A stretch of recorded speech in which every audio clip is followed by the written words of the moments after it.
This nation is prepared to present its case against the Soviet threat to world peace. In our own proposals for a peaceful world, at any time and in any form, in the OAS, in the United Nations, or in any other meeting that could be useful, without limiting our freedom of action. We have in the past made strenuous efforts to limit the spread of nuclear weapons. We have proposed the elimination of all arms and military bases in a fair and effective disarmament treaty.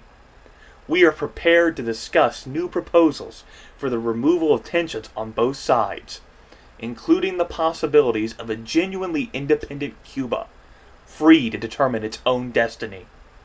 We have no wish to war with the Soviet Union, for we are a peaceful people who desire to live in peace with all other peoples. But it is difficult to settle or even discuss these problems in an atmosphere of intimidation. That is why this latest Soviet threat, or any other threat, which is made either independently or in response to our actions this week, must and will be met with determination.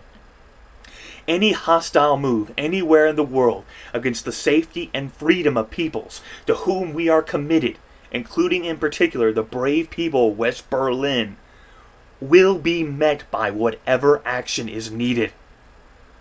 Finally, I want to say a few words to the captive people of Cuba, to whom this speech is being directly carried by special radio facilities. I speak to you as a friend, as one who knows of your deep attachment to your fatherland, as one who shares your aspirations for liberty and justice for all.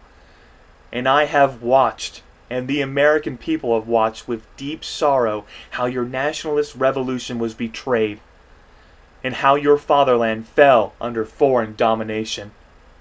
Now your leaders are no longer Cuban leaders inspired by Cuban ideas. They are puppets and agents of an international conspiracy which has turned Cuba against your friends and neighbors in the Americas, and turned it into the first Latin American country to become a target for nuclear war, the first Latin American country to have these weapons on its soil. These new weapons are not in your interest. They contribute nothing to your peace and well-being. They can only undermine it. But this country has no wish to cause you to suffer or to impose any system upon you. We know that your lives and land are being used as pawns by those who deny your freedom. Many times in the past, the Cuban people have risen to throw out tyrants who destroy their liberty. And I have no doubt that most Cubans today look forward to the time when they will be truly free, free from foreign domination, free to choose their own leaders, free to select their own system, free to own their own land, free to speak and write and worship without fear or degradation. And then shall Cuba be welcomed back to the society of free nations and the association of this hemisphere. My fellow citizens, let no one doubt that this is a difficult and dangerous effort on which we have set out. No one can foresee precisely what course it will take, or what costs or casualties will be incurred. Many months of sacrifice and self-discipline lie ahead. Months in which both our patience and our will be tested. Months in which many threats and denunciations will keep us aware of our dangers. But the greatest danger of all would be to do nothing. The path we have chosen for the present is full of hazards, as all paths are, but it is the one most consistent with our character and courage as a nation in our commitments around the world. The cost of freedom is always high, but Americans have always paid it, and one path we shall never choose, and that is the path of surrender or submission. Our goal is not the victory of might, but the vindication of right, not peace at the expense of freedom, but both peace and freedom, here in this hemisphere, and we hope around the world. God willing, that goal will be achieved. Thank you, and good night. Oh, I love that speech. Oh, that's good. I'd be actually surprised if anyone stuck with me through the entire thing. I'm thinking Ben will, and maybe Halcyon, just to compare with his epic that he read during Master of Magic. Whew. I think I have enough time to do one more. This is a pretty short one. This is Franklin Delano Roosevelt's address to the United States of America, delivered 8 December 1941. It was the Pearl Harbor address. You may have heard it before, and if not, well, you're about to hear it now. Mr. Vice President, Mr. Speaker, members of the Senate and of the House of Representatives. Yesterday, December 7th, 1941, a date which will live in infamy, the United States of America was suddenly and deliberately attacked by naval and air forces of the Empire of Japan. The United States was at peace with that nation and, at the solicitation of Japan, was still in conversation with its government and its emperor, looking toward the maintenance of peace in the Pacific. Indeed, 1 hour after Japanese air squadrons had commenced bombing the American island of Oahu, the Japanese ambassador to the United States and his colleague delivered to our Secretary of State a formal reply to a recent American message. And while this reply stated that it seemed useless to continue the existing diplomatic negotiations, it contained no threat or hint of war or of armed attack.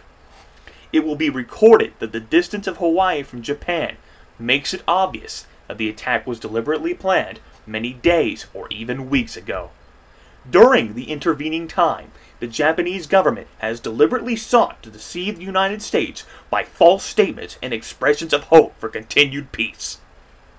The attack yesterday on the Hawaiian Islands has caused severe damage to American naval and military forces. I regret to tell you that very many American lives have been lost. In addition, American ships have been reported torpedoed on the high seas between San Francisco and Honolulu. Yesterday, the Japanese government also launched an attack against Malaya. Last night, Japanese forces attacked Hong Kong. Last night, Japanese forces attacked Guam. Last night, Japanese forces attacked the Philippine Islands. Last night, the Japanese attacked Wake Island. And this morning, the Japanese attacked Midway Island. Japan has therefore undertaken a surprise offensive extending throughout the Pacific area. The facts of yesterday and today speak for themselves. The people of the United States have already formed their opinions and well understand the implications to the very life and safety of our nation. As Commander-in-Chief of the Army and Navy, I have directed that all measures be taken for our defense. But always will our whole nation remember the character of the onslaught against us. No matter how long it may take us to overcome this premeditated invasion, the American people, in their righteous might, will win through to absolute victory. I believe that I interpret the will of the Congress and of the people when I assert that we will not only defend ourselves to the uttermost, but will make it very certain that this form of treachery shall never again endanger us. Hostilities exist. There is no blinking at the fact that our people, our territory, and our interest are in grave danger. With confidence in our armed forces, with the unbounding determination of our people, we will gain the inevitable triumph. So help us God.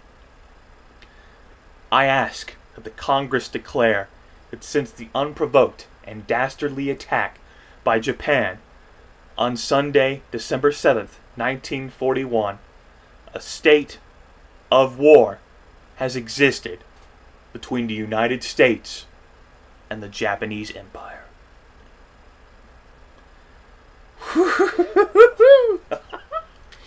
Oh, that was good. I was a little concerned about finishing that one in time, but it appears I have some time to spare. Excellent. If you're still listening, thank you for joining me through that trek. I do believe you have witnessed everything I have told you to be true.